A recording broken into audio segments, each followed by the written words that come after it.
So hi sir, good morning as per your timing and good afternoon as per my timing. So आज हमारे साथ मौजूद है professor साहब इश्तियाक अहमद साहब. सो इन्होंने अपना स्टडी स्टार्ट करा that is into political science in Stockholm University, and he came a long way from studying to engulfing the history of India. और उनके ब्लड स्ट्रीम में है हिस्ट्री ऑफ इंडिया, जैसा कि आप जानते हैं. सर को इंट्रोडक्शन की कोई जरूरत नहीं है, but yes sir, he is now emeritus professor in Stockholm University, and sir ने बहुत काफी सारी किताबें लिखी हैं. अगर हम बात करें जो तीन सबसे ज्यादा प्रचलित किताबें रही, वो हमारी सबसे ज्यादा जो रही मोहम्मद अली जिन्ना के बारे में रही, about his success, failure and role in the history. Then we talk about Punjab bloodied, partitioned and cleansed, and the third book is Pakistan the garrison state. Right sir?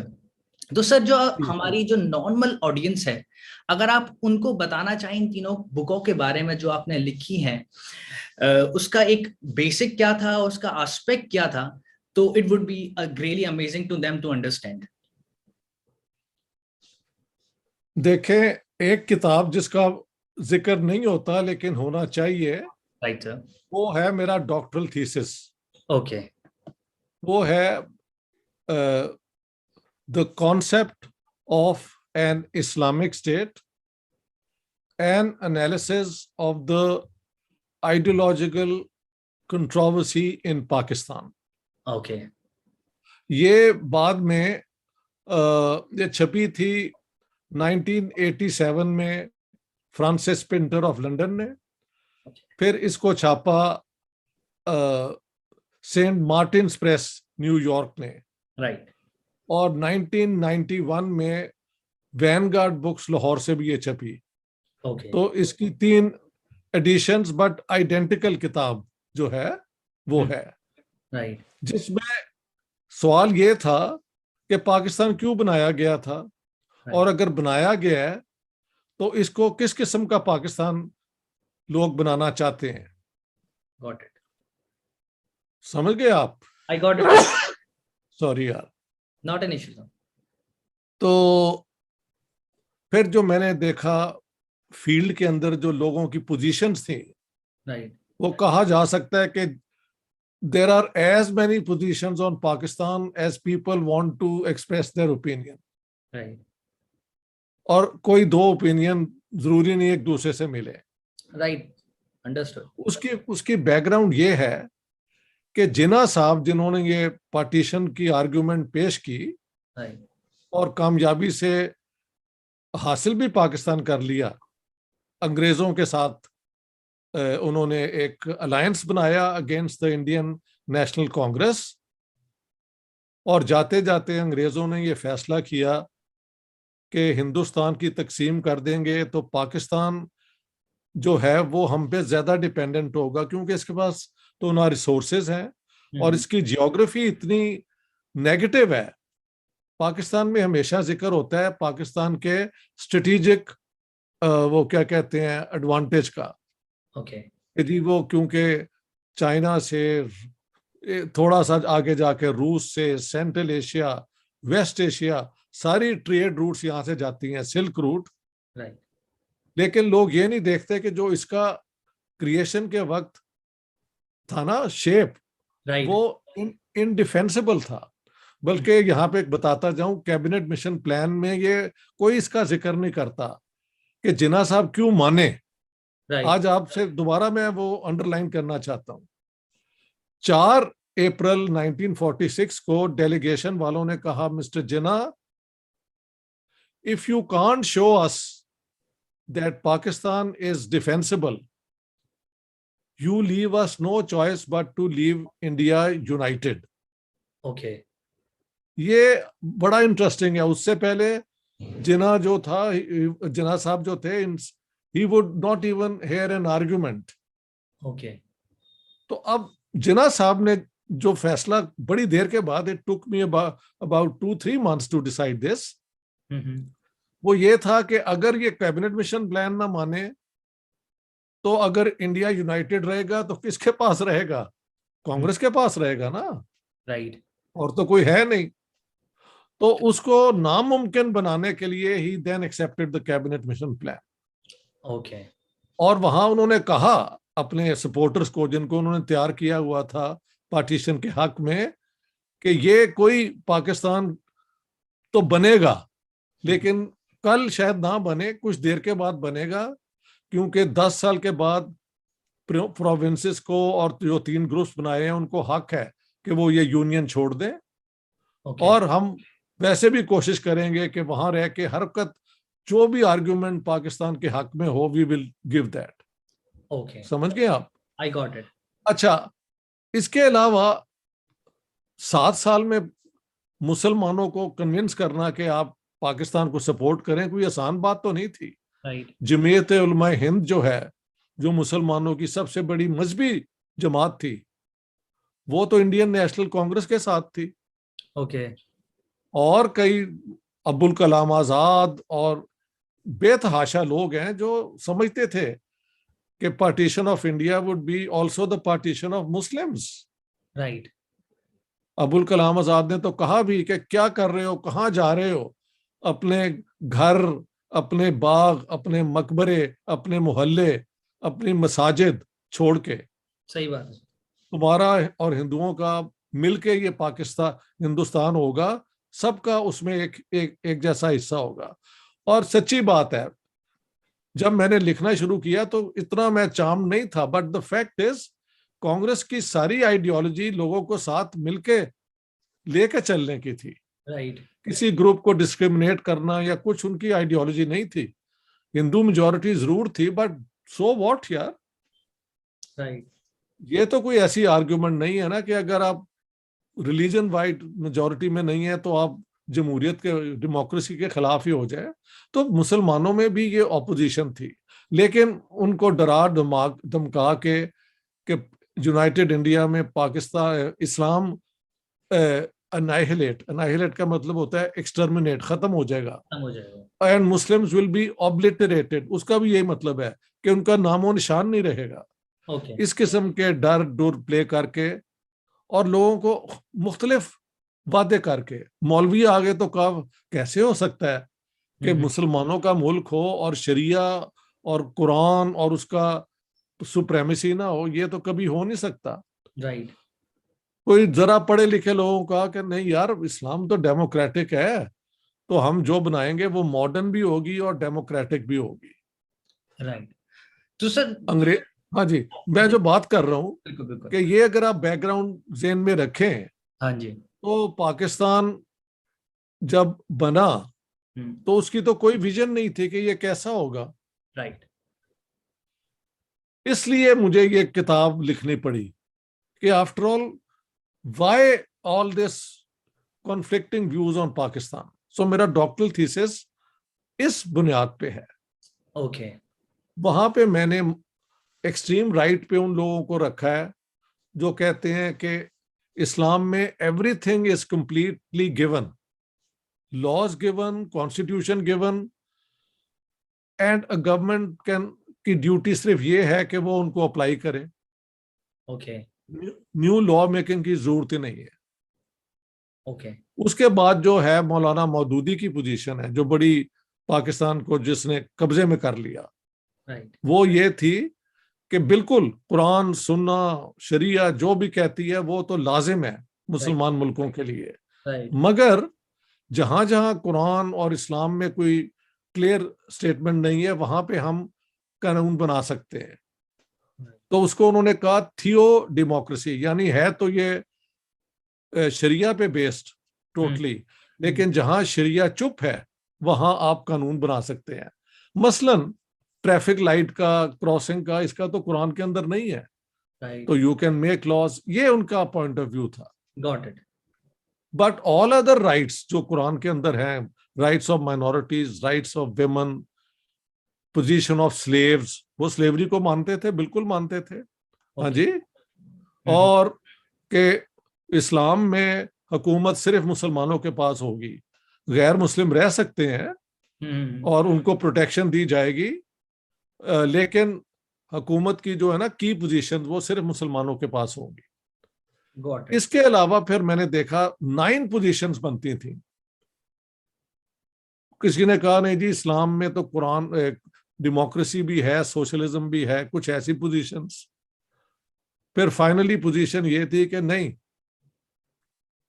Quran के अंदर कोई मॉडल नहीं है स्टेट का, और वहां पे वो होली प्रॉफिट की एक हदीस कोट करते हैं जो है कि whenever I tell you something about the spiritual world, follow me.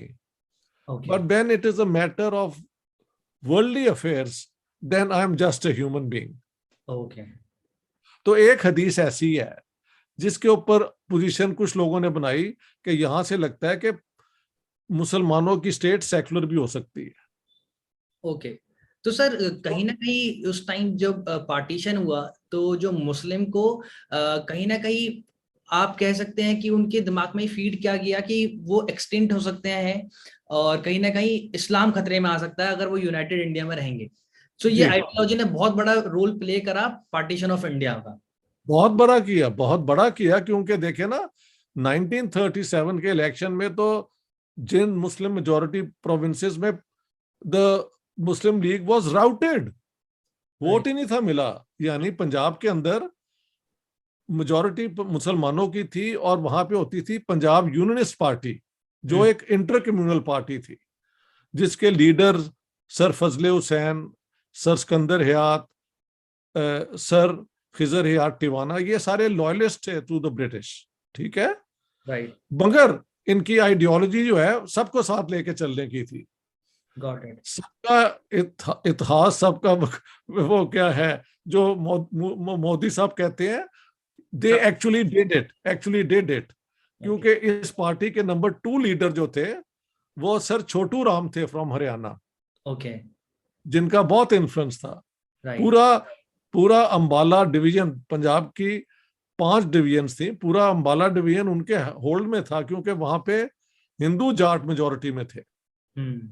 वो भी पंजाब यूनियनिस्ट पार्टी में थे। समझ गए आप? I got it. उस इलेक्शन में 37 में आउट ऑफ 75 सीट्स मेरे ख्याल पंजाब यूनियनिस्ट पार्टी को 73 मिली थी, मुस्लिम लीग को 2 मिली थी जो बाद में 1 हो गई थी। हाँ। क्योंकि क्रॉस कर दिया एक बंदे ने, joint the Punjab Unionist party, उसको मिनिस्ट्री मिल गई तो उसने वो चेंज कर लिया, छोड़ दिया। सिंध के अंदर भी मुसलमान मेजोरिटी में थे 70%, पंजाब में 57% थे। वहां भी इत्तेहाद पार्टी को वोट मिले और मुस्लिम लीग को 1 सीट नहीं मिली, हालांकि वहां पे महल 30 रिजर्व सीट्स थी। ओके। एक भी नहीं मिली। नॉर्थ वेस्ट फ्रंटियर जो है, जो जहां पे खान अब्दुल गफ्फार खान थे, वो तो पहले ही कांग्रेस के ओपन सपोर्टर थे। राइट। वहां पे भी 0 सीट मिली। बलोचिस्तान में तो तब इलेक्शन नहीं थे होते, वहां पे तो शाही जरगा था, ट्राइबल, जो अंग्रेजों के साथ जो उन्होंने बनाया हुआ था। तो 37 में तो इन्हें वोट ही कोई नहीं मिला। 45 के कैंपेन के बाद जिसमें इन्होंने इस्लाम को बहुत इस्तेमाल किया, यही बातें करते हुए, राइट, 2-3 चीजें उन्होंने कल्चरल भी इस्तेमाल की कि देखें हिंदू जो हैं वो मुसलमानों के साथ डिस्क्रिमिनेट करते थे।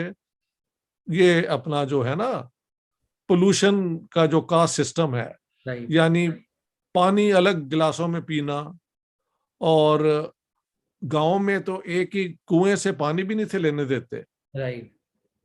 तो ये मसला भी उन्होंने कहा कि वो भी वहां पे नहीं होगा।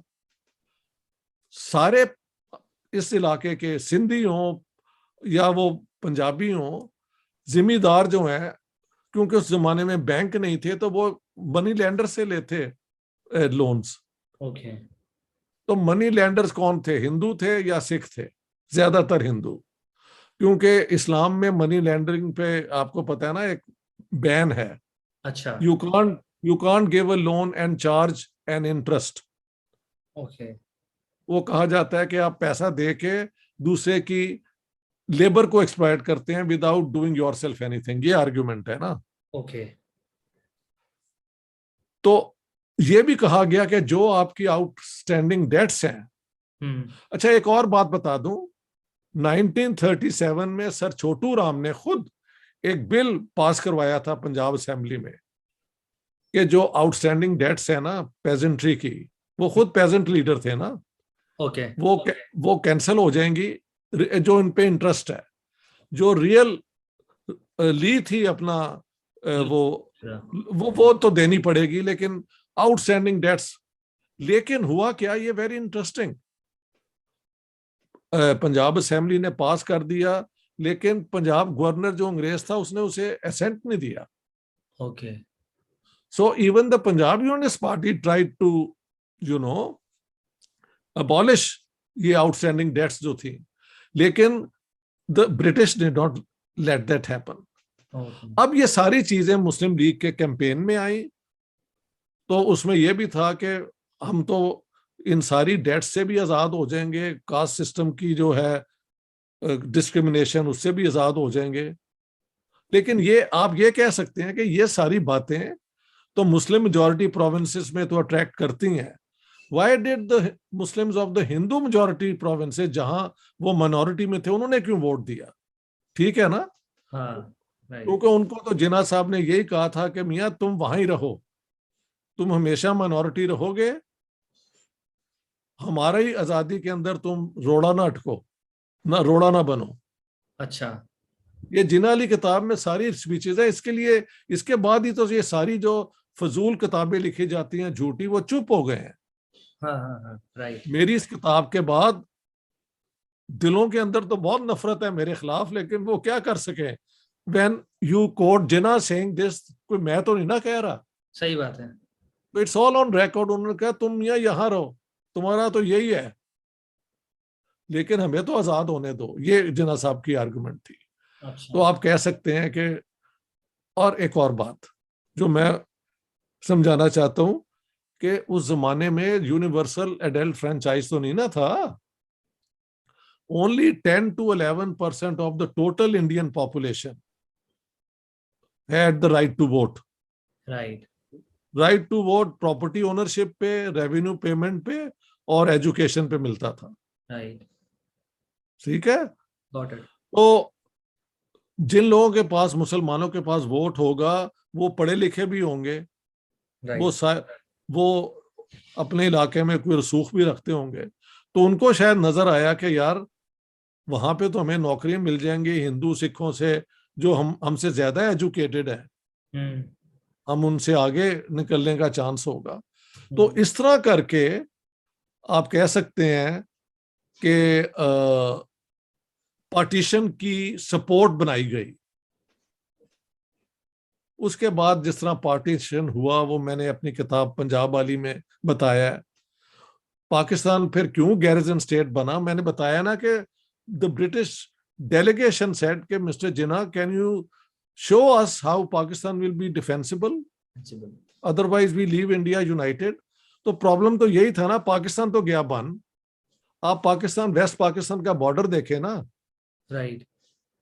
जितने मेजर शहर हैं खासतौर पे पंजाब में और कुछ सिंध में, यही लगते हैं ना इंडिया के साथ, राइट। वो सारे, लाहौर मसलन आप देखें 18 kilometre from the Indian border. आप इधर सियालकोट आ जाएं 20 किलोमीटर्स, गुजरांवाला महल 25 किलोमीटर्स, गुजरात शहर जो पंजाब का है ऑल्सो 30 किलोमीटर्स, उधर से वो बिम्बर से कश्मीर वाला बॉर्डर आ जाता है। राइट। तो ये तो सारा पाकिस्तान के जो उस जमाने के शहर थे, they were all within the range of Indian. अपना तोपें अगर जंग शुरू हो जाए और अगर इंडियन ट्रूप्स अंदर आ जाए कहीं, तो पाकिस्तान तो दो हिस्सों में कट जाता है। राइट।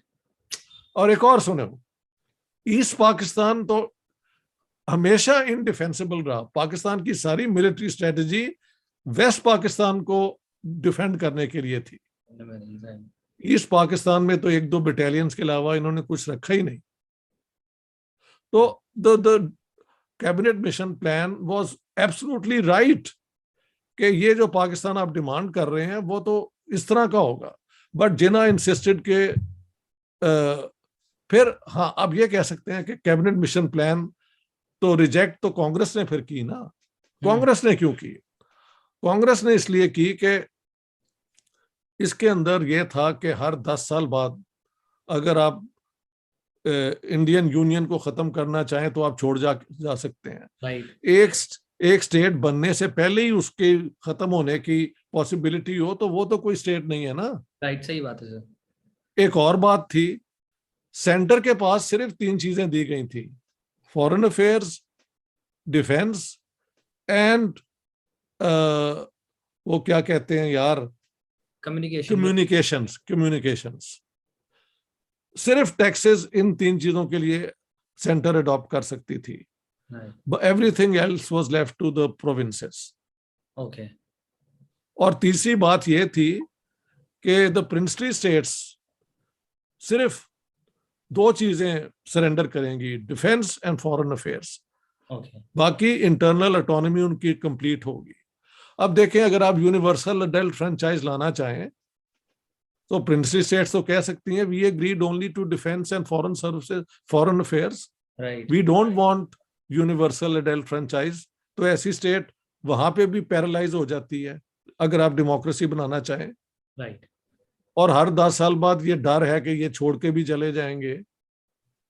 तो मैंने आर्ग्यू किया है कि कांग्रेस ने बाद में देखा कि यार हम चलो अब पाकिस्तान फिर बनने दो, जो इलाके हमारे पास आए उनको हम इंटीग्रेट करके as a strong modern state बनाए।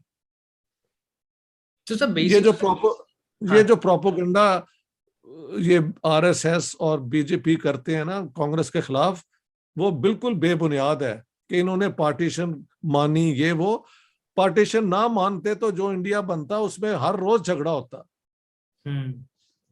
क्योंकि आप जिस स्टेट के शुरू से ही सेंटर के पास पावर्स नहीं है, वो तो कोई स्टेट ना हुई। और इंडिया का साइज तो देखो यार। सही बात है। कैसे सेंटर की क्या अथॉरिटी होगी। राइट। और एक और आर्ग्यूमेंट है, जब पाकिस्तान बन गया तो जिन्ना साहब ने खुद क्या किया, आज तक प्रोविंसेस को कोई राइट नहीं मिले, सारा सेंटर रूल करता है, रूल करती है। राइट। तो जिन्ना साहब सिर्फ आर्ग्यूमेंट देते थे लेकिन अमल नहीं थे करते। तो सर बेसिकली जो पास्ट में हुआ, पार्टीशन भी हुआ, जो जिस आइडियोलॉजी पे ये पार्टीशन हुआ और जिस तरीके से पाकिस्तान रन हुआ, अगर हम उस पास्ट को ध्यान में रखते हुए अगर फ्यूचर का सोचे तो ये 2 कंट्रीज जो अब बन चुकी हैं, बल्कि इंडिया के 3 कंट्रीज बन गई, बांग्लादेश भी बन गई, इंडिया और पाकिस्तान, तो इसका फ्यूचर क्या है अब, अगर हम इसके फ्यूचर के बारे में अगर बात करें? ये बड़ा अच्छा सवाल है। आपको मैंने सारा, क्योंकि इतना बड़ा लंबा डिटेल्स में जाने के पूरा सिनारियो बता दिया ना क्या था। राइट। कि उसके अंदर चॉइसेस क्या थी कांग्रेस के पास और मुस्लिम लीग के पास। और फाइनल चॉइस अंग्रेज के पास। ये आपने नहीं पूछा कि अंग्रेज ने जिन्ना को क्यों फिर दिया Pakistan. That is also I really want to know कि क्यों दिया। ये अक्सर इन बातों में झगड़ा कांग्रेस मुस्लिम लीग का होता है, लेकिन बात ये है कि जाते वक्त फैसला तो अंग्रेज का था ना। राइट। अंग्रेजों की मैंने उनकी जो है ना ट्रांसफर ऑफ पावर्स के वॉल्यूम्स में कोट की है उनकी अपनी स्पीचेस। उनमें पूरी बड़ी देर तक डिस्कशन हुई कि हमारी इतनी इन्वेस्टमेंट है, हमारा यहाँ पे ये ऑस्ट्रेलिया इस यहाँ तक जाने की जो नेवल लेन्स हैं, ये सारी इंडिया इज वेरी इंपॉर्टेंट, ये है। तो उसमें उनकी कोशिश ये थी कि इंडिया मान ले एक treaty, defence treaty, before power is transferred. Okay. जिसमें कांग्रेस, क्योंकि उसका कांग्रेस की तो anti imperialist anti colonial struggle रही थी, they were not very keen in becoming once again under treaty to British imperial policy. Right. लेकिन जिन्ना साहब ने कहा कि जी हम तो तैयार हैं, हम तो फ्रंट लाइन स्टेट बनेंगे आपकी रूस के खिलाफ। बरतानिया का प्रॉब्लम था कि अगर हम छोड़ जाएंगे तो यहाँ पे एकदम स्टालिन अपनी फोर्सेस ला के तो कम्युनिज्म एक्सपेंड फैला देगा। It's all on record by the way, if you have read my Jinnah book, उसमें ये सारा कुछ है। तो तब लास्ट मोमेंट उनके आर्मी जनरल्स ने और सब ने, नेवल एयरफोर्स ने बैठ के ये मेमोरेंडम बनाया कि अगर पाकिस्तान बनता है, क्योंकि इंडिया में गो इट्स ओन वे, वहां लिखा हुआ उन्होंने कि वो शायद हमारी बात ना माने, वो अपनी आजाद फॉरेन पॉलिसी रखें, जो कि इंडिया ने की भी। राइट। और वो जवाहरलाल नेहरू का सेहरा है कि उसने इंडिया की फॉरेन पॉलिसी नॉन अलाइन रखी। उसने दोनों से दोस्ती की। किसी का आज इमरान खान को भी कहना पड़ा कि हिंदुस्तान के लीडर्स अपने नेशनल इंटरेस्ट को कभी सरेंडर नहीं करते। नहीं करते, राइट।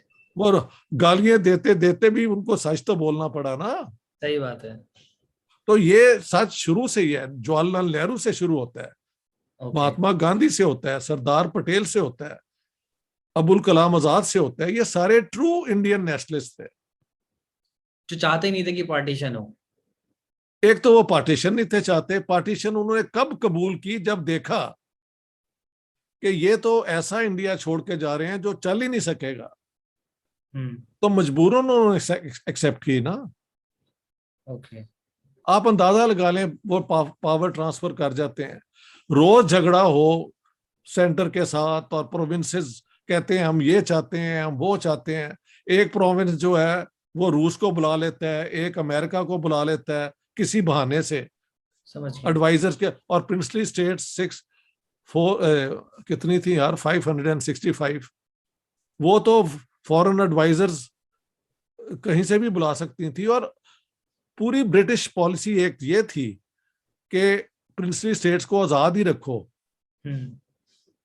तभी तो आप देखें ना, 3 जून प्लान में प्रिंसली स्टेट्स को कहा गया कि they are free to choose to seek some agreement with India और पाकिस्तान और रिमेन इंडिपेंडेंट।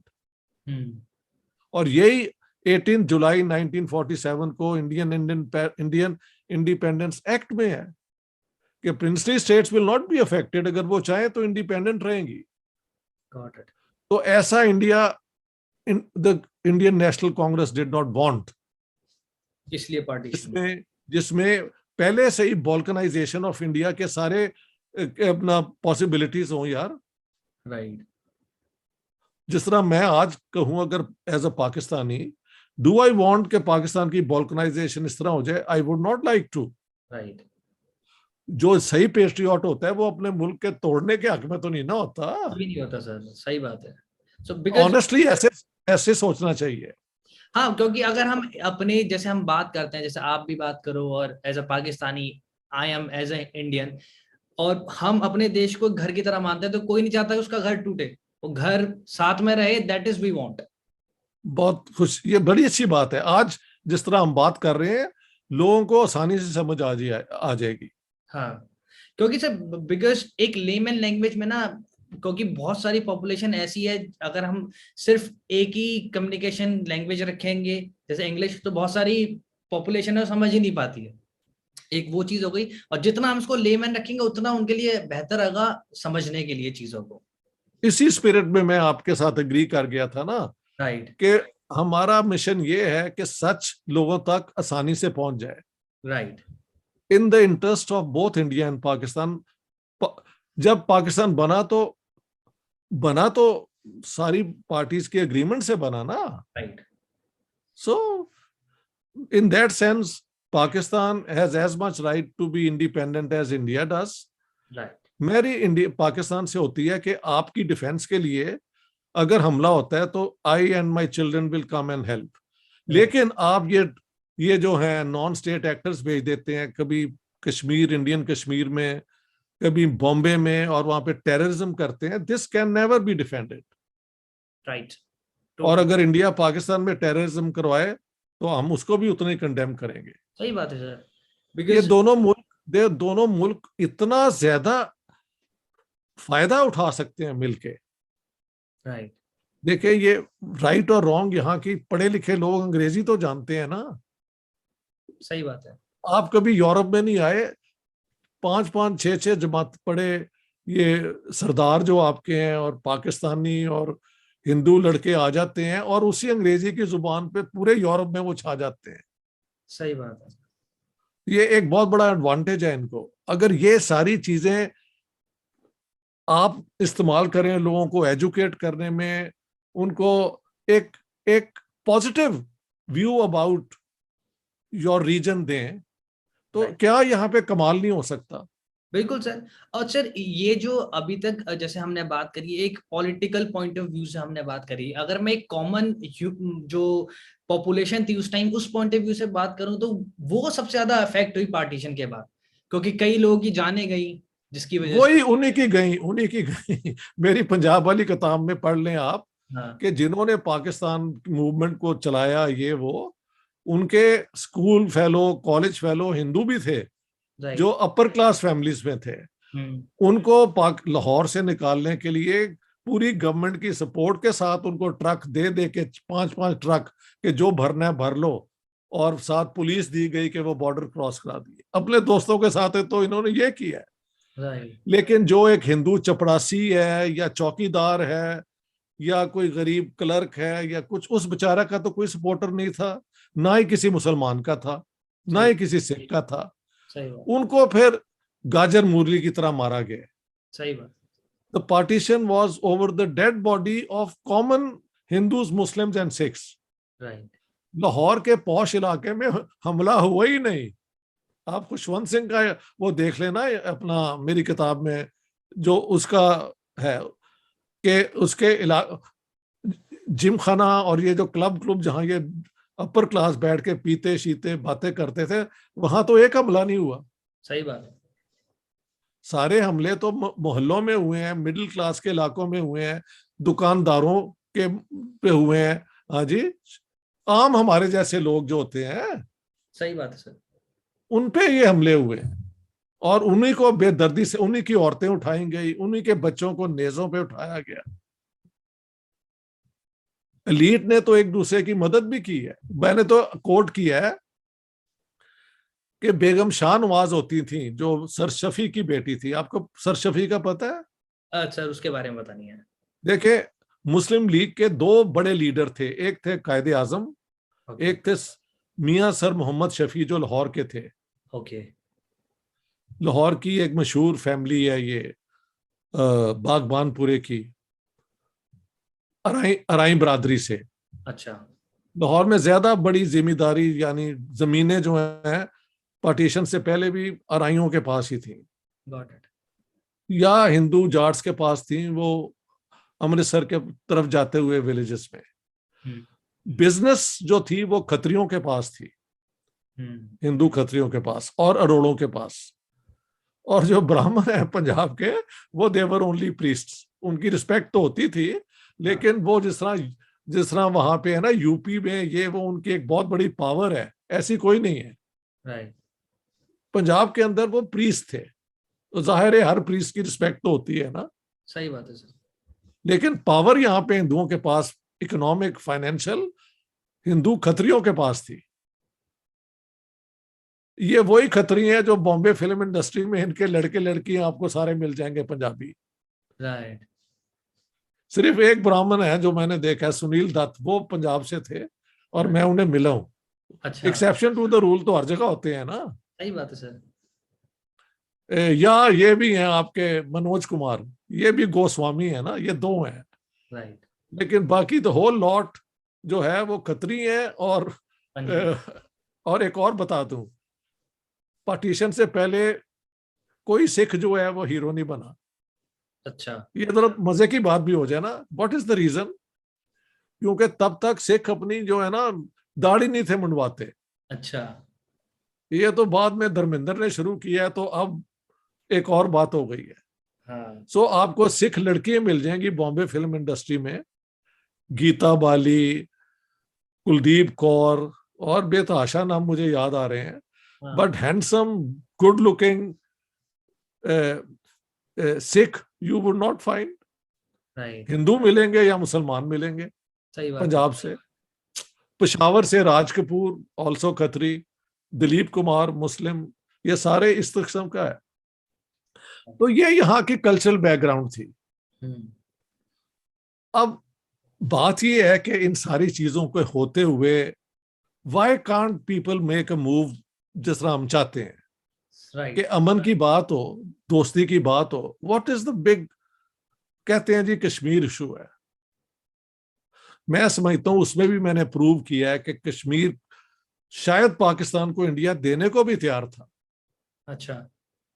हाँ, सरदार पटेल की ऑफर थी। मसलन दिसंबर 1947 में पाकिस्तान प्राइम मिनिस्टर लियाकत अली खान और चौधरी मोहम्मद अली जो उन अपना ब्यूरोक्रेसी के हेड थे, दे वेंट टू दिल्ली। उस जमाने में अभी ये दोनों गवर्नमेंट्स मिलती थी रेगुलरली, पार्टीशन के बाद जो कमिटीज बनी थी ना उनको सुपरवाइज करने के लिए। तो वहां पे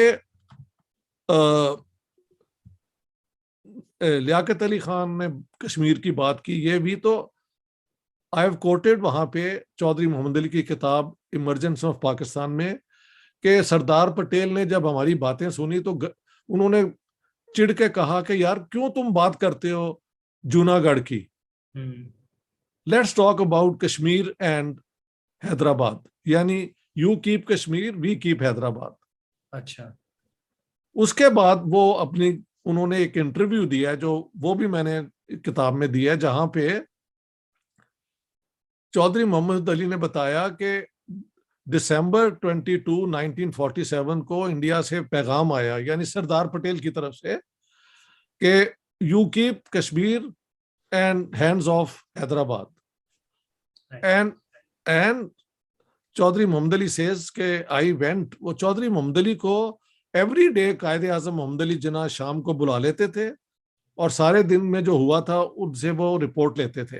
Y? Because he was appointed as the head of the Pakistan bureaucracy.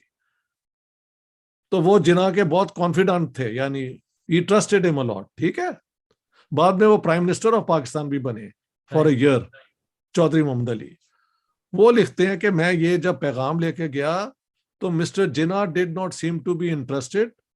Jinnah, the clever tactician, it seems was playing for some higher stakes regarding the princely states, but obviously he did not succeed. Right. भाई उन्होंने सोचा होगा कि कश्मीर में तो हमने अपने मुजाहिद भेजे हुए हैं और वो मेजॉरिटी मुसलमानों की है, तो ये तो हम बाई आर्म्ड एक्शन हम कश्मीरियों को साथ मिला लेंगे, तो हम हैदराबाद पे भी क्यों अपनी वो छोड़ें। हुकूमत जो उनकी थी उस टाइम उनका, यानी हैदराबाद स्टेट को कहा जाए कि आप इंडिपेंडेंट रहे। राइट। हाँ, तो ना वो हो सका और ना वो हो सका, दोनों चीजें पाकिस्तान के हाथ से निकली। ओके। अच्छा, इंडिया में अब ये सरदार पटेल को क्योंकि राइट विंग बहुत प्रोजेक्ट करते हैं ना, and they want to blame Nehru all the time कि जी कश्मीर ये वो। एक्चुअल फैक्ट है कि सरदार पटेल की ऑफर थी कि आप रख लें कश्मीर, हैदराबाद पे हमें तंग ना करें। ओके। हो सकता है अगर ये बात आगे चलती तो Nehru may have even resisted because of his links with Kashmir, ये एक और बात है, लेकिन ऑफर तो आई थी ना। राइट। रिजेक्ट जिन्ना साहब ने किया। तो अब जिन्ना, उसके बाद जब जंग हो जाती है, दोनों तरफ से लोग फौजें ले आते हैं, उनका लोगों की जानें जाती हैं, तो उसके बाद जो इलाका इंडिया के पास आ गया और जो पाकिस्तान के पास आ गया, मैं समझता हूं हिस्ट्री ने वो भी डिसाइड कर दिया है। तो my solution is make the line of control the international border, and then in the best interest of this region try to make it possible for Kashmiris जिनकी रिश्तेदारी हैं आना जाना करें, बिजनेस करें, लेकिन दोनों इलाके जो हैं सॉवरेंटी उधर इंडिया की हो, इधर पाकिस्तान की हो। सर एक छोटी सी रिक्वेस्ट है, ये हमारा टाइम ना ये एंड होने वाला है, so would you be able to join this link again? आप दोबारा ज्वाइन कर पाएंगे? हाँ, ठीक है। लेस देन अ मिनट बचा है क्योंकि, तो जैसे ही ओवर होता है आप दोबारा ज्वाइन कर लीजिएगा, ठीक है? बस ठीक है, गुड। ये लेस देन अ मिनट। हाँ जी, बताइए। हाँ, तो मैंने बता दिया ना आपको कि ये सारी बैकग्राउंड है। अब तो इंडिया ने उसे इंटीग्रेट भी कर लिया कश्मीर को after abolishing special status for Kashmir. और मैंने पाकिस्तानियों को बताया यार स्पेशल स्टेटस तो था, लेकिन प्रैक्टिकली सेंट्रल गवर्नमेंट की अथॉरिटी कश्मीर के ऊपर पूरी चलती थी, but they wanted to do it in a different way. Basically एक डी फैक्टो, यानी जो हकीकत है, लेकिन उसका नाम नहीं ये हकीकत था, उसको उन्होंने डी जोरो कर दिया कि अब रियलिटी में उन्होंने कह दिया कि वी इंटीग्रेट कश्मीर। ओके। तो इसको मान लेना कोई पाकिस्तान के लिए बड़ा नुकसान नहीं है, क्योंकि लाइन ऑफ कंट्रोल क्रॉस करके कोई पाकिस्तान के कश्मीर की तरफ तो नहीं ना है। सही बात है।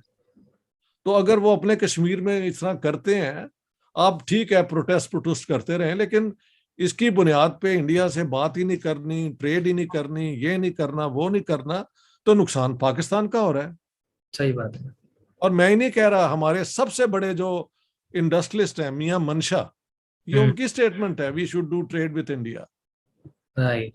Pakistan biggest industrialist is saying that, and I have been saying it for years.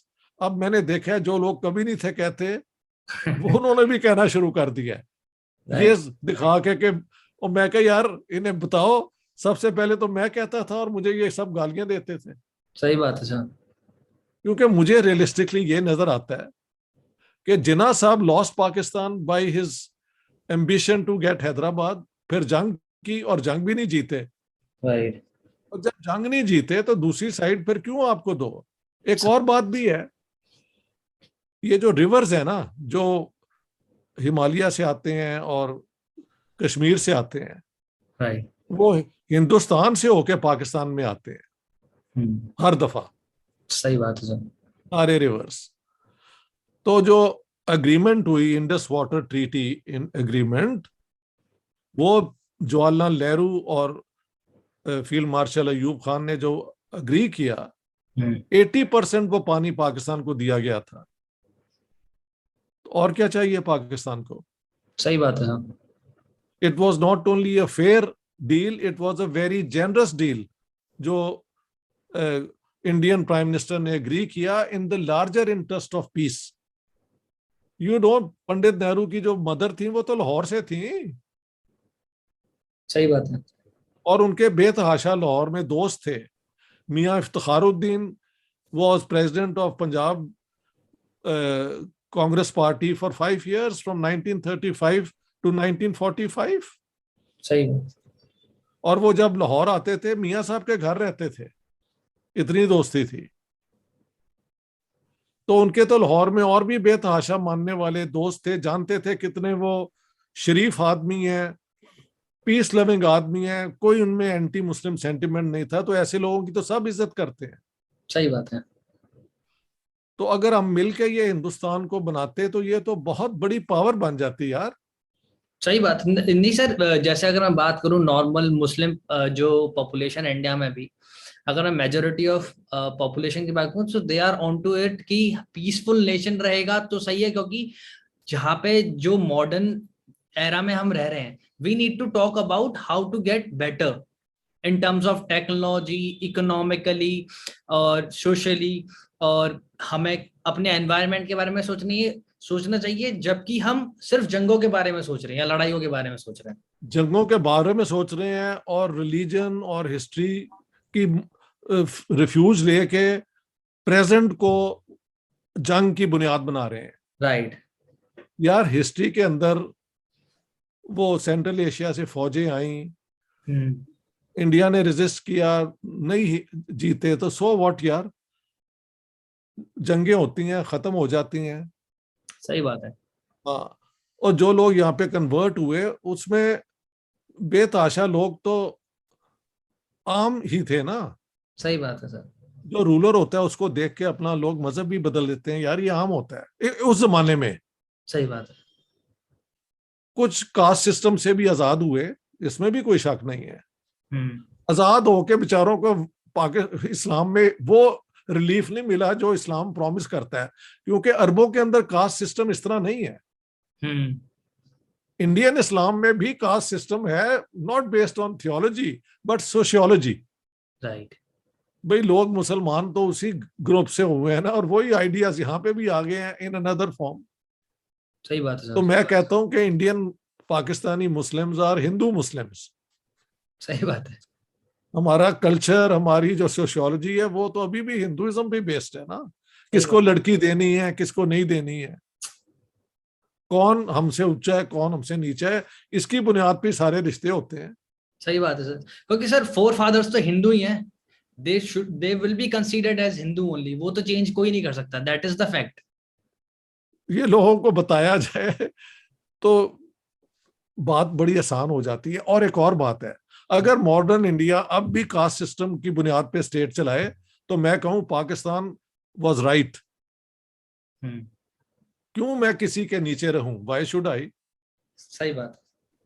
अगर आप एक बरादरी की बुनियाद पे कि हम हिंदू हों, मुसलमान हों, सिख हों, हम जो भी कास्ट कूस्ट है यार, एक्चुअली उनका देखा जाए, तुम भी पढ़े लिखे हो, कोई जू पढ़ा लिखा मुसलमान बैठ के सारी शाम बात नहीं कर सकते क्यों नहीं कर सकते on the sir? Basis of our education? तो बिल्कुल ये तो गिवन फैक्ट है ना, आप कहीं कहाँ पैदा हो गए। सही बात है। चलो उसको साथ लेके चलो, एक personal pride, identity, whatever people want, I have no objection. Right. Pakistan में भी कई लोग claim descent from the holy prophet करते हैं, 90% तो वो फेक है, मुझे, आई नो दैट। ओके। लेकिन पीपल फील गुड, तो यार ठीक है, why, what's, it's not, I don't mind it. बैठ के बात करो, तुम्हारे अंदर क्या है, बात तो वो है। सही बात। बकवास मेरे ये थे, मेरे वो थे, यूं थे, यहां थे, इट्स ग्रेट। तुम क्या हो, बात तो इस पे है। सही बात है। तो ये मॉडर्न कल्चर है। आप देखें इंडियंस, मैं देखता हूँ स्वीडन के अंदर इतने ज्यादा आए हुए हैं। ऑन व्हाट बुनियाद? आईटी के वो क्वालिफाइड है, Sweden needs them and they come and work here and earn huge salaries. Pakistani भी जो क्वालिफाइड हैं वो भी आ रहे हैं, but not in the same numbers, right. क्योंकि ज्यादा इंडियन एडवांस्ड हैं। तो जो मॉडर्न सोसाइटीज है, they look for your skills. सही बात है सर। आपका क्या मजहब है, आप घर के अंदर गोश्त खाते हैं या नहीं खाते हैं, the sweet is not bothered. Are you at work and doing your task is the important major of you. Right. यार ये हमको क्यों समझ नहीं आती? Why are we into all this? सच में हम सर। ये सारी, हम वक्त जाया करने के बादशाह क्यों है, ये बताओ मुझे।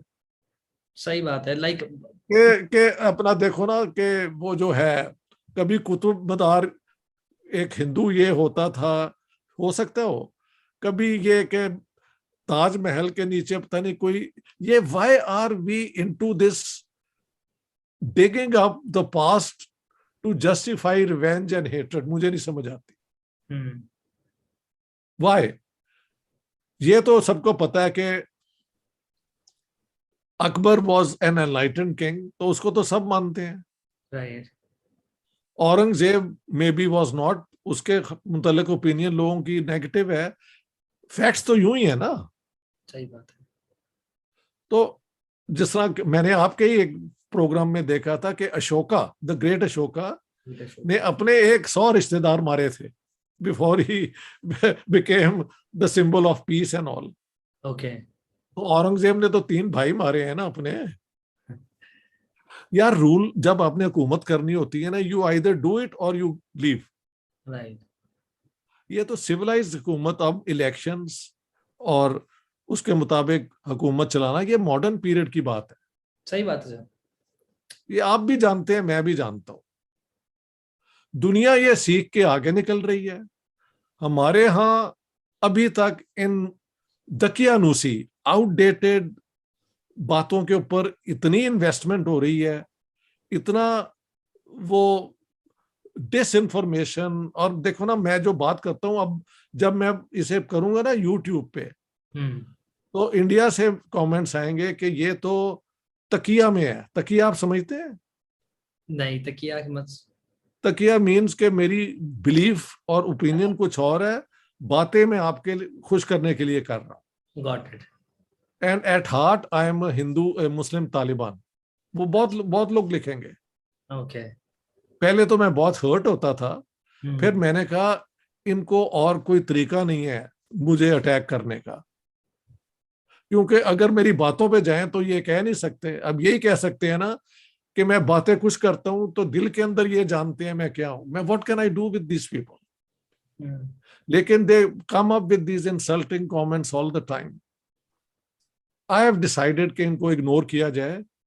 बेतहाशा जो बाकी इंडिया से लोग आते हैं, they are good, decent, educated people who want to learn, और वो कभी कभी मुझसे आर्ग्यू भी करते हैं और मेरी करेक्शन भी करा देते हैं, right. Which is how we should be doing it ना।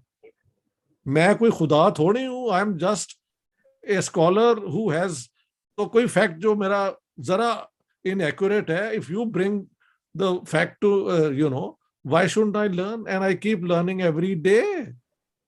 That is correct, sir. इस स्पिरिट में बात होनी चाहिए। और बताएं आप। एक जो पाक की आइडियोलॉजी है, ये डर उल इस्लाम, और इंडिया की एक आइडियोलॉजी है अखंड भारत, तो इसमें आपको क्या लगता है, सिमिलैरिटीज क्या क्या है, डिफरेंसेस क्या क्या है, और कौन सा आपको लगता है कि एक पॉजिटिव साइड पे एंड कर सकता है? देखो यार, बात सुनो, पाकिस्तान की इतनी ओवरवेलमिंग मेजॉरिटी मुसलमान है, तो ये मुस्लिम मेजॉरिटी स्टेट तो है ना। सही बात है। इसको आप अगर कहें कि ये मुस्लिम स्टेट है, तो ये चलें, आप ये फैसला कर लें, but what does it mean? Does it mean कि it will introduce constitutionally and legally discrimination against non Muslims? Then I have an objection. Okay. Same here in India. आप अगर कहें भारत इंडिया नहीं है, ये भारत है, हिंदू राष्ट्र है, और उसकी बुनियाद पे आप डिस्क्रिमिनेशन लाएं, तो I would have the same objections. लेकिन कुछ नाम के साथ चीजें तो अटैच्ड होती हैं ना। अब इंडिया है तो आजाद, सारी दुनिया जानती है, और इसकी कॉन्स्टिट्यूशन सेकुलर है, किसी एक रिलीजियस डॉगमा को सपोर्ट नहीं करती, नहीं करते, राइट। हर रिलीजन की रिस्पेक्ट भी आप लोगों ने डाल दी है। सही बात। ऑल्दो आई थिंक अगर वो ना होता तो ये कई मसले ना होते। रिलीजन की रिस्पेक्ट तो इंडिविजुअल की होनी चाहिए ना। सही बात है सर। हर रिलीजन के अंदर ऊपर कुछ अच्छी चीजें हैं, कुछ बुरी बातें भी हैं। सही बात है, दैट इज करेक्ट। तो जो प्योर सेकुलर स्टेट होती है, वहां पे इस किस्म की कोई पोजीशन नहीं होती, रिस्पेक्ट फॉर रिलीजन। हाँ, रिलीजन के लोगों को डिस्क्रिमिनेट किया जाए, उसके खिलाफ लॉज हैं, inciting racial hatred and so on. Right. और यार, तुम और मैं जानते हो, हम जब मिलते हैं तो we don't talk about religion in a way to hurt each other, do we? No, we do not. Civilised लोग तो ये नहीं करते। जो करते हैं वो शरारत ही करते होते हैं ना, कोई शरारत होती है। सही बात है। They have a certain aim behind it. अगर वो ऐसा बात कर भी रहे हैं तो वो एक एम के साथ कर रहे हैं कि उनको कुछ ना किसी चीज को एक एम पे पहुंचाना है, या तो वो दंगा हो या कोई फसाद हो, जैसा आजकल चलता है। दैट इज एक और बात है, नॉर्मल बिहेवियर ह्यूमन बींग्स का ये नहीं है कि हम दो बैठे हैं तो एक दफा उठ के मैं आपको मार दूं। It's not possible, it's not possible. अगर ये होता तो दुनिया, वो क्या कहते हैं, स्टेट ऑफ नेचर जो हॉब्स ने डिस्क्राइब की थी ना, यानी कि जहां पे ना कोई सिविल स्टेट है, ना लॉज है, ना गवर्नमेंट है, तो हम एक दूसरे को मारते रहते हैं। लेकिन वहां से तो इंसान निकल आया हुआ है। सही बात है। ठीक है ना? सो to make me do it to you, somebody has to indoctrinate me, feed me in my mind that this man is evil, this man is treacherous, पता नहीं क्या क्या क्या बातें। उसके बाद शायद मुझे लगे कि मेरी अपनी जीने के लिए तुम्हें मारना मेरे इंटरेस्ट में है। इंटरेस्ट में, राइट। वरना तो एक दूसरे को, आपकी जो वो ट्रेन जा रही होती हैं उसके अंदर सारी बैठे होते हैं, मैंने इंडियन ट्रेन में कई दफा बैठा, मुसलमान होते हुए, और वहां पे जो खाना भी है वो होता है वेजिटेरियन, नॉन वेजिटेरियन। इंडिया ने तो बहुत अच्छे इसके हल ढूंढ लिए हुए हैं। सही बात है। Indian constitution is great, you should all be proud of it. Yes sir, we are. और देखें, एक और मैंने कहा है कि इंडिया की एक बहुत बड़ी अचीवमेंट तो ये भी है ना कि ब्राह्मण को और सो कॉल्ड अछूत यानी दलित को इक्वल 1 वोट दिया है। राइट। अगर थियोलॉजी में जाएं तो उसकी तो गुंजाइश नहीं है ना, सही बात, ऑनेस्टली स्पीकिंग। लेकिन modern Hindus have accepted it. Election उसी पे होते हैं ना। सही बात है। आरएसएस भी मानती है, बीजेपी भी मानती है। तो जो बेन हर्डल था हिंदुइज्म के अंदर पॉलिटिकली, तो वो जीरो हो गया हुआ है। जीरो हो गया। सोशियोलॉजिकली कब होगा, लोगों के ज़हन कब एक दूसरे को इंसानियत की बुनियाद पे मानेंगे, दिस आई कांट से।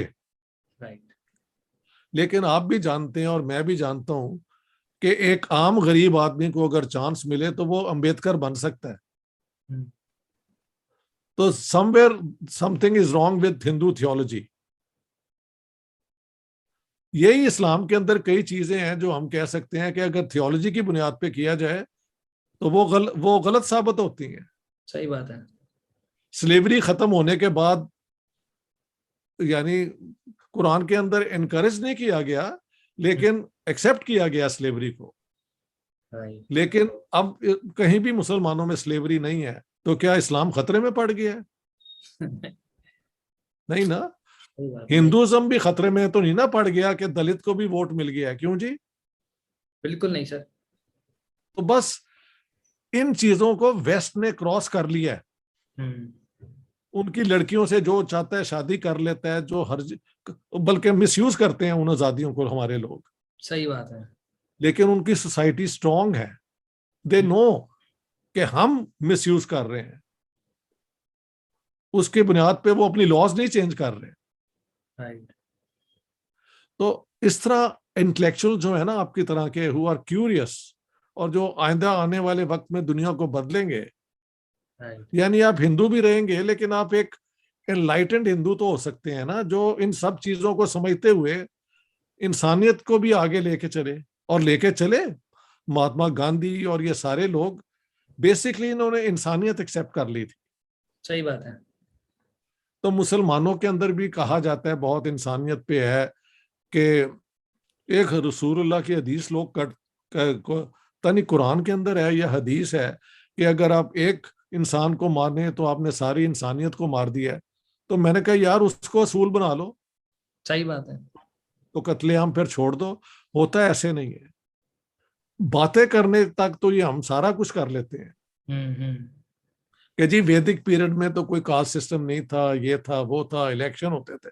और मैंने कहा दैट वाज 2500 years ago यार, let's talk about the latter 2500 years। उसमें तो ऐसे नहीं है ना। Would you agree to that? I do sir. अब बेसिकली जो आपने, अगर हम बात करें सर ये कास्ट का, क्रीड का, रिलीजन का, आप ये देखेंगे ये ना जो कॉमन और मिडिल लेवल के जो फैमिलीज होती है ना उसमें ज्यादा होता है।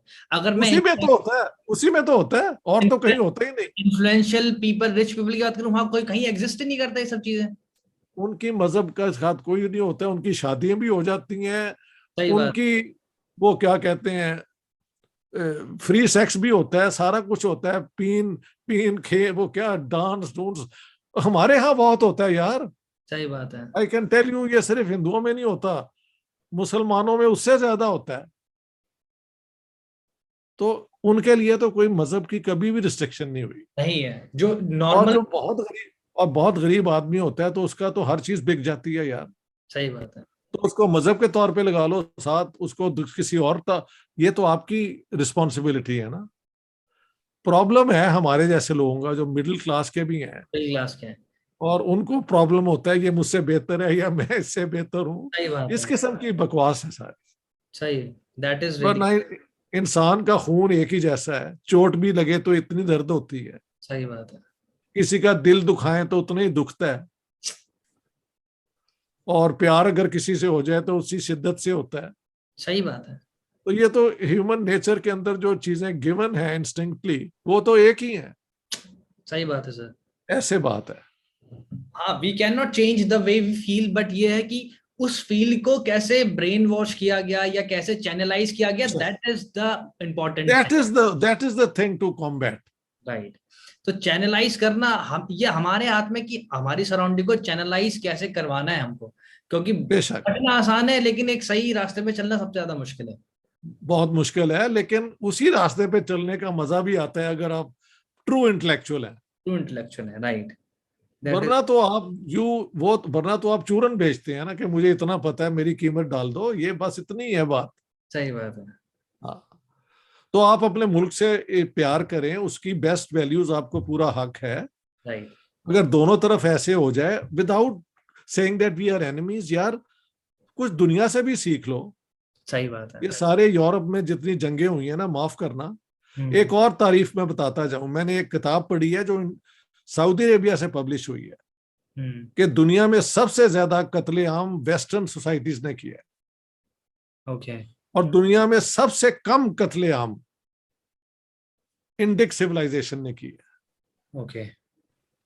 इंडिक सिविलाइजेशन यानी हिंदुइज्म बेस्ड सिविलाइजेशन, जो सबसे ज्यादा ह्यूमन बीइंग्स की किलिंग जो है थ्रू आउट हिस्ट्री जो है वो इंडिक सिविलाइजेशन में हुई है।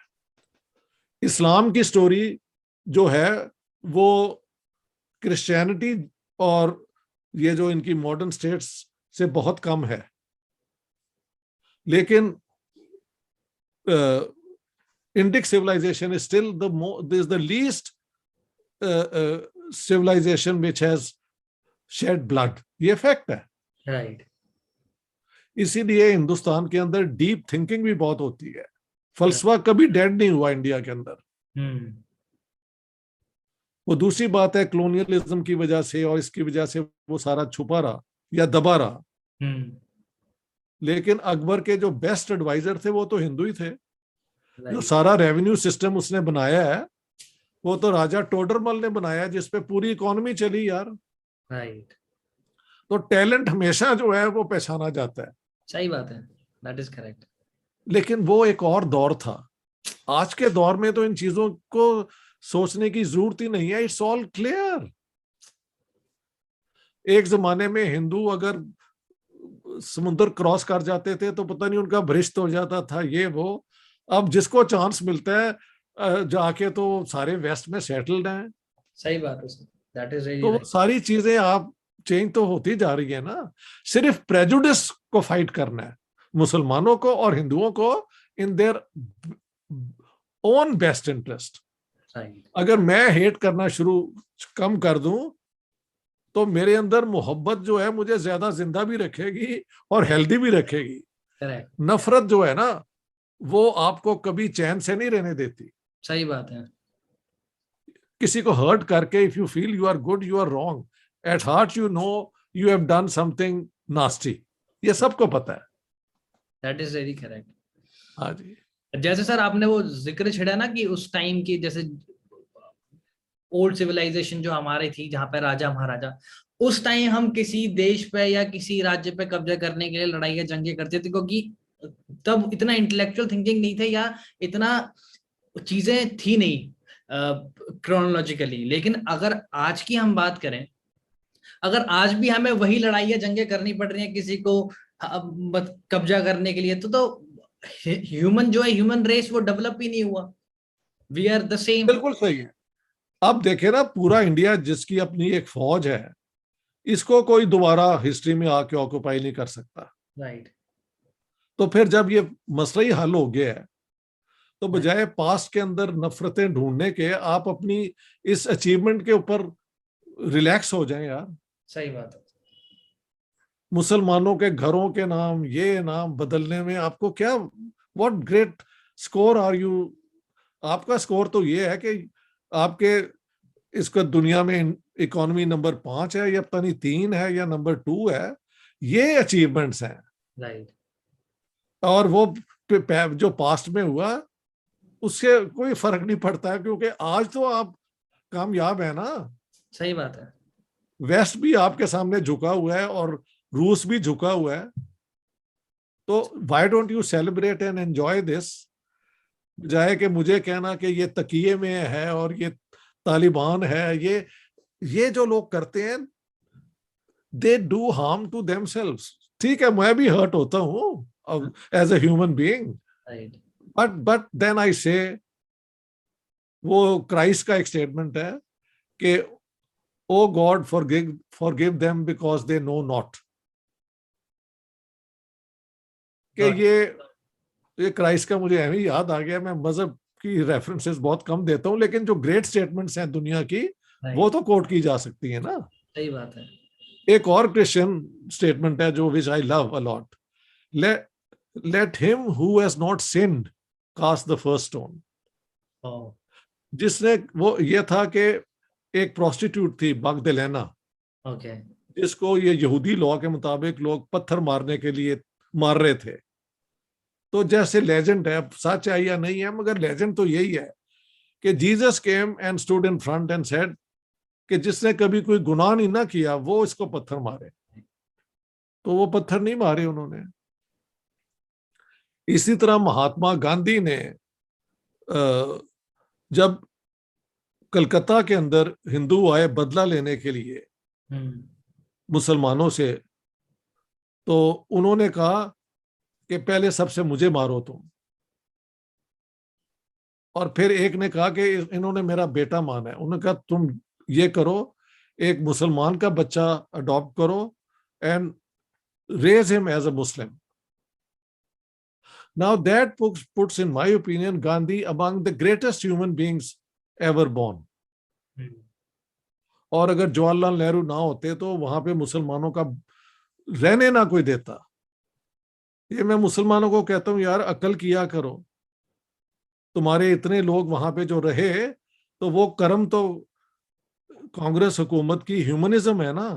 सही बात है। हाँ, तो इन चीजों को पॉजिटिव लिया जाए, बजाय कहा जाए कि नेहरू तो था ही मुसलमान। You know, I have heard this from who, I will tell you. 1999 में मैं दिल्ली आया हुआ था। That was the first paper I wrote on the Hindus and Sikhs of Lahore who left in 1947। तो मैं यहाँ आया था उनकी तलाश में, उनके इंटरव्यू किए और वो पेपर छापा। ओके। तो मुझे एक वहां से ही थे युवराज कृष्ण, जो खुद भी ऑथर थे, उन्होंने कहा आपको ले चलते हैं क्या नाम है यार, जनसंघ के फॉर्मर प्रेसिडेंट होते थे, पंजाब से ही थे, गुजरांवाले, लाहौर से बिल्कुल पास ही है वो, मधोक, बलराज मधोक। ओके। तो हम उनके घर चले गए।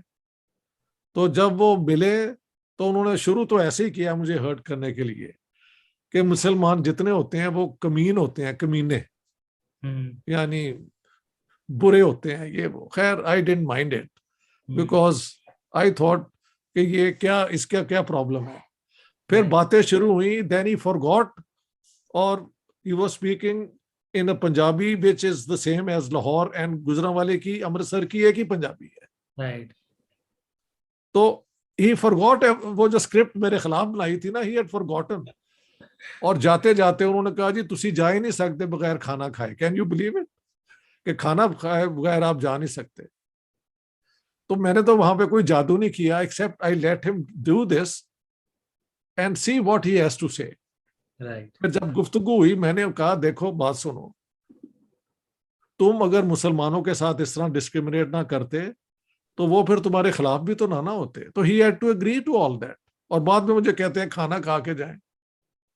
हाँ, उन्होंने कहा मुझे कि आपको पता है, ये शुरू की बात है एज वी सेट डाउन, कि पंडित नेहरू वाज नॉट कश्मीरी ब्राह्मण, actually it is a Mughal family, जो 1857 के जब हुआ है ना वो म्यूटनी, और उसमें अंग्रेजों ने फौज, तो इन्होंने अपनी जान बचाने के लिए, ये मुगल थे, अपने आप को कश्मीरी ब्राह्मण शो करके तो ये हिंदू बन गए।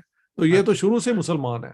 That's the type of things people sort of say in India about Jawaharlal Nehru और ये और वो, कि वो तो बेसिकली मुसलमान था। यार क्या बकवास है। आई मीन आपकी तरफ भी इतनी नॉनसेंस बातें होती हैं। पाकिस्तान में मुझे अब ऐसे कोई नहीं कहता, those who hate me they don't talk to me, लेकिन जो पढ़े लिखे लोग हैं they listen to my argument.